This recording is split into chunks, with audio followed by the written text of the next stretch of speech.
नमस्कार प्यारे विद्यार्थियों।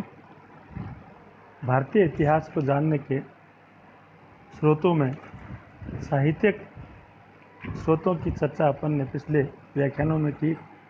उसी कड़ी के अंतर्गत अब हम धार्मिक साहित्य के अंतर्गत ब्राह्मण साहित्य, बौद्ध साहित्य और जैन साहित्य के पश्चात आज हम इतिहास को जानने में धर्मेतर साहित्य का क्या योगदान रहा उसके बारे में थोड़ी संक्षिप्त में चर्चा करना चाहेंगे।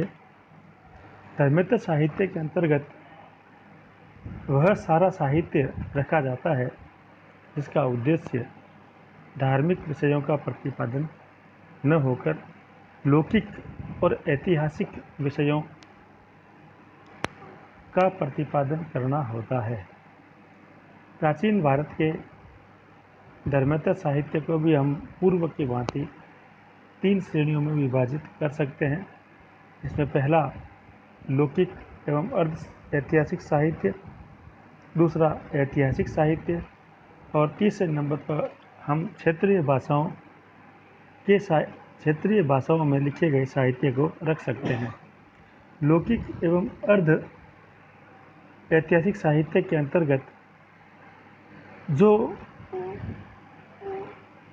लेख, कथानक या विषय जिसमें आते हैं उनमें महत्वपूर्ण है पाणिनि की अष्टाध्यायी, कात्यायन का वार्तिक, गार्गी संहिता, कौटिल्य का अर्थशास्त्र, महर्षि पतंजलि का महाभाष्य और कामंदक का नीतिशास्त्र।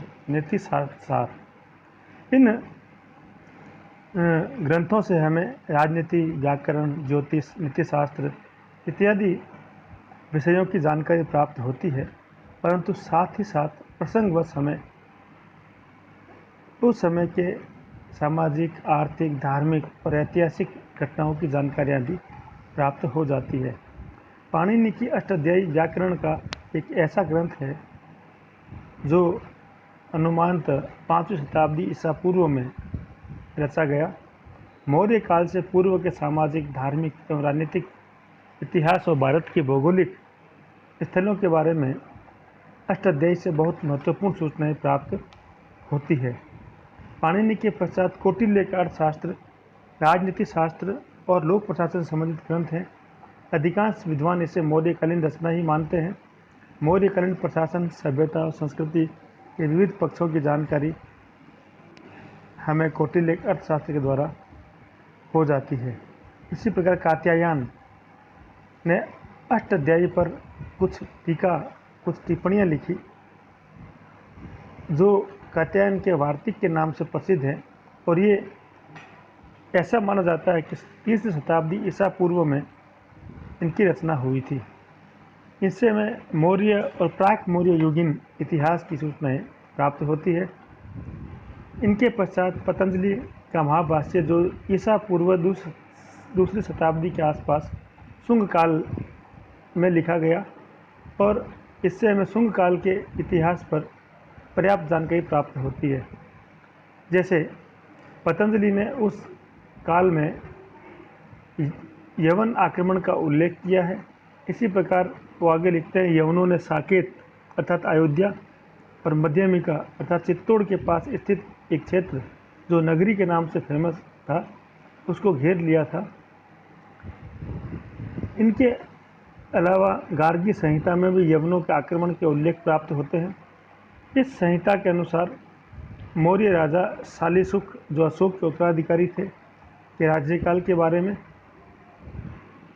और उसके राज्यकाल के पश्चात यवनों ने साकेत, पंचाल और मथुरा पर आक्रमण कर पाटलिपुत्र तक पहुंचने के आक्रमणों की जानकारी प्राप्त हो जाती है। कामंदक की नीतिसार अनुमानतः गुप्तकालीन रचना है। कौटिल्य के अर्थशास्त्र की तरह यह भी राजनीति शास्त्र का ही एक ग्रंथ है। नीति शास्त्र से हमें गुप्तकालीन राजतंत्र के बारे में जानकारी मिलती है। कामंदक ने के विचार कौटिल्य से इतने ज़्यादा प्रभावित हैं कि नीति सार को सामान्यतया अर्थशास्त्र का ही सारांश रूप माना जाता है। अर्ध ऐतिहासिक साहित्य की श्रेणी में वे ग्रंथ आते हैं जिनका कथानक ऐतिहासिक है, लेकिन उसकी विषय वस्तु का निर्वाह काल्पनिक नाटकीय तरीके से किया गया है। अतः मूल विषय ऐतिहासिक होने के बावजूद उसमें ऐतिहासिकता का तत्व थोड़ा गौण है।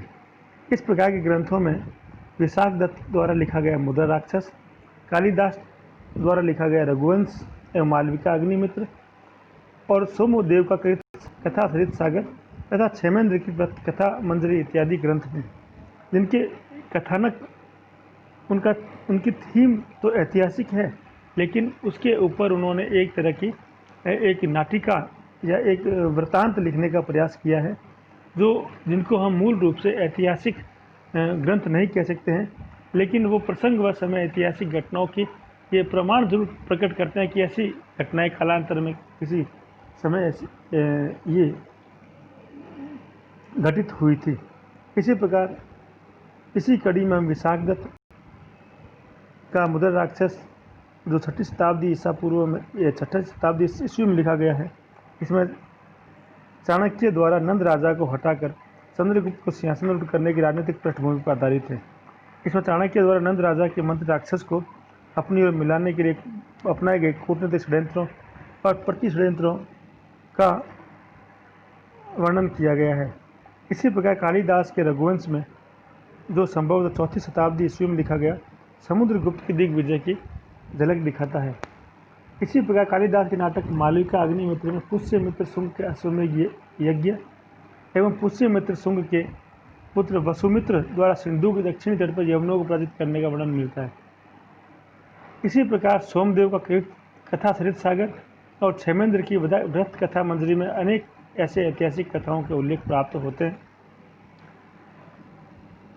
इतिहास के निर्माण में, इतिहास को जानने में साहित्यिक स्रोतों के अंतर्गत जो ऐतिहासिक साहित्य में प्राप्त होते हैं, उन ऐतिहासिक साहित्य में के अंतर्गत हम उन ग्रंथों को रखते हैं जिनमें ऐतिहासिकता का तत्व प्रमुखता से उभर कर आता है।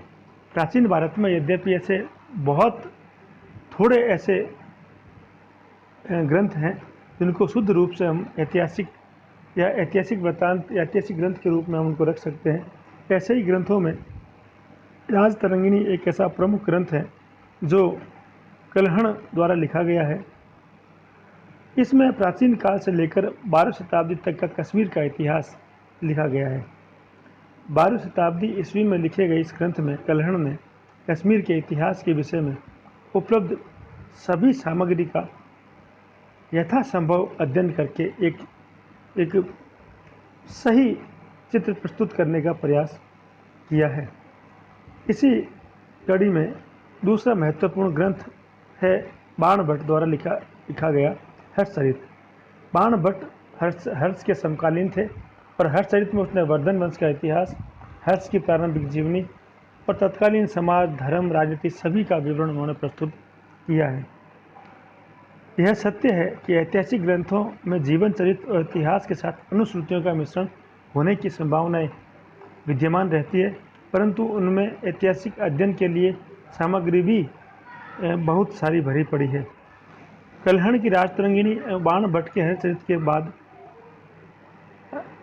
उतनी उच्च कोटि के ग्रंथों का प्रणयन नहीं हुआ, लेकिन फिर भी वाकपति राज ने गौड़बहु लिखा, जिसमें कन्नौज के राजा यशोवर्मन की दिग्विजय का वृत्तांत उपलब्ध है।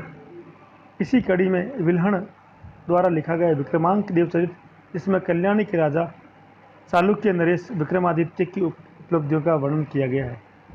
इसी कड़ी में पद्मगुप्त परिमल ने नव साहसांक चरित लिखा, जिसमें परमार वंश के इतिहास पर प्रकाश डाला गया है।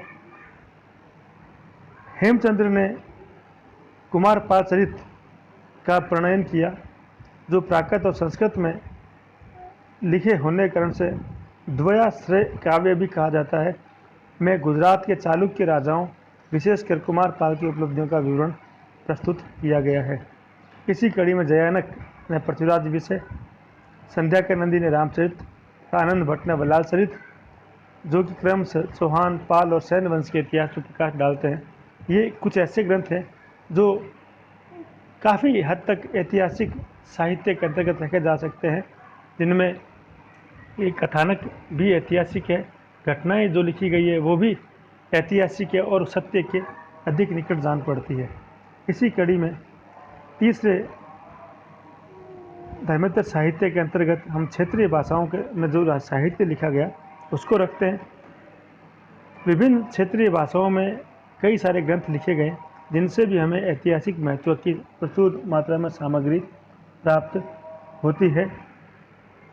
ऐसे ग्रंथों में सर्वप्रथम संगम साहित्य को रखा जा सकता है, जिसमें दक्षिण भारत का प्राचीन तमिल इतिहास की जानकारी प्राप्त होती है और ईसा की प्रथम 3 शताब्दियों में घटने वाली ऐतिहासिक, सामाजिक, सांस्कृतिक घटनाओं की जानकारियाँ, जिनमें मूलतः चेर, चोल और पांड्य वंश आते हैं, के बारे में बहुत महत्वपूर्ण जानकारियाँ प्राप्त होती है।